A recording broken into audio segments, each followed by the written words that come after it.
Hi నమస్తే, మీకు అందరూ సెల్పండి కమ్మరగొట్ట ఏలూరు జిల్లా. ఇప్పుడు ఒప్పో నుంచి మరో సరికొత్త మోడల్ వచ్చేసిందండి. అది ఒప్పో F33 Pro అండి. ఇది ఇప్పుడు రెండు అన్బాక్సింగ్ చేద్దాం, చూసేద్దామండి.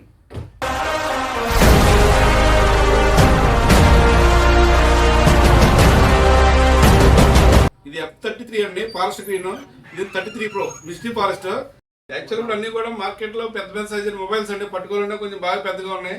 అది బాగా చిన్న సైజులో వచ్చినాయండి. అలానే చిన్న సైజు అండి, బ్యాటరీ చిన్నది కాదండి, బాగా పెద్ద బ్యాటరీ 7000 బ్యాటరీతో వస్తుందండి. అలాగే ఇది 80 వాట్ ఫాస్ట్ ఛార్జింగ్. అంతేకాకుండా ఇది IP6869 వాటర్ రెసిస్టెన్స్ వద్దని గబల్ వాటర్లో పడినా ఇబ్బందిగా ఉండదు, హ్యాపీగా వాడుకోవచ్చు. అయితే మన స్టోర్లో లైవ్ డెమోస్ అవైలబుల్లో ఉన్నాయండి, మంచి ఎక్స్పీరియన్స్ చేయొచ్చు. మన స్టోర్కి విజిట్ చేయండి, అలాగే మన ఇన్స్టాగ్రామ్ షేర్ చేయండి, ఫాలో చేయండి, లైక్ చేయండి. Thank you.